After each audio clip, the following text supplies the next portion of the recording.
Chaque vendredi, Benoît, avec Gilles, nous découvrons un film rare ou méconnu.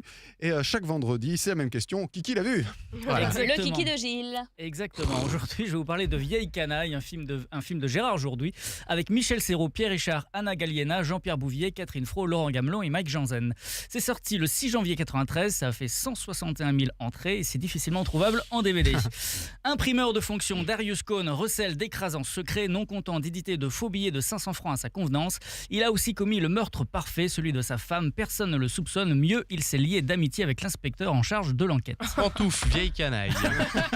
Donc tu l'as vu, parfait.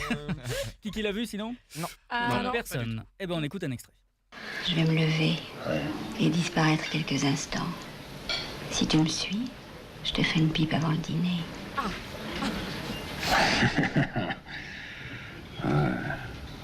Grande cochonne. Depuis mon malheur, je n'ai pas touché à une femme. Oh, pas une. Pas une. Attends, même en dédommageant? Oh non, moi j'ai pas le cœur. J'ai pas le cœur, puis je suis très juste. Tu sais, un petit graveur, ça va pas chercher. Bon. Et la petite Rose? Oh, ça. Hey, pourquoi pas? Tu l'as à domicile. Je suis sûr qu'elle t'aime beaucoup. Puis alors 2 ans. Tu peux pas rester comme ça.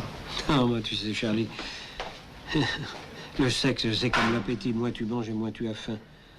Ah oui, ça peut aller jusqu'à l'anorexie. Oh, tu emploies de ces mots. Anorexie.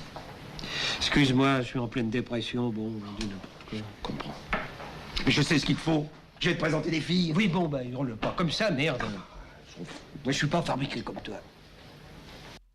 Alors, le 7e art regorge de petits polars ordinaires aux rouages infaillibles. Cela explique que beaucoup soient passés à la trappe. Parmi les victimes dont on brame le sort, c'est aujourd'hui au tour de Vieille Canaille donc d'être déterré. Le public a possiblement été dérouté par l'affiche, coalisant 2 artistes étiquetés comiques dans un cadre magnifiquement lugubre. Le contraste est effarant. Pierre Richard et Michel Serrault ne se discernent même pas. Ce sont pourtant eux qui fédèrent les spectateurs, moins qu'avant, en ce début des années 90, mais toujours. Le dernier succès, si l'on peut dire, de Pierre Richard date de 90. Promotion canapé, réalisée par Didier Caminca, 1 300 000 entrées, mais où l'acteur ne salue son public que le temps d'une séquence, tandis que Serrault se rassasie de quelques films récents triomphant sur la durée. Célébration télévisuelle à l'époque ou en VHS. Le miraculé, en toute innocence, Docteur Petiot, La vieille qui marchait dans la mer. Hélas, Vieille Canaille, lui, n'aura pas cette chance. Bref, un bilan désagréable.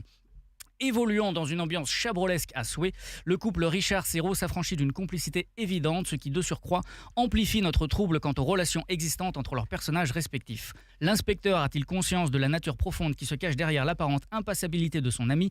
Le criminel va-t-il finir sous les verrous? À nous de mener l'enquête. L'intrigue de Vieille Canaille évoque les grands tours de prestidigitation. Un magicien, une victime, de la poudre aux yeux, un public crédule et des surprises à gogo. Exaltant. Farci de sous-intrigues, aromatisé de dialogues aux petits oignons et flambé d'une interprétation façon chef, voilà donc un plat à l'indigestion chimérique. Le titre fait indirectement référence à l'inoubliable chanson écrite des mains de Serge Gainsbourg et adaptée de You Rascal You, célèbre tube américain. On précise que le long métrage a été financé par JM Productions, société dirigée par Gérard Jourduy et un certain Eddie Mitchell, les amateurs saisiront.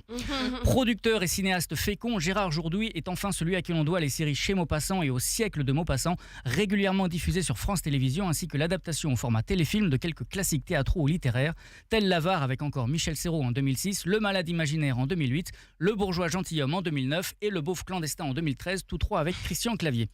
Il n'a malheureusement tourné qu'un seul long métrage pour le cinéma et c'est à ce jour sa plus grande réussite. Tâchez donc de le voir si vous le pouvez. Ouais. Boum.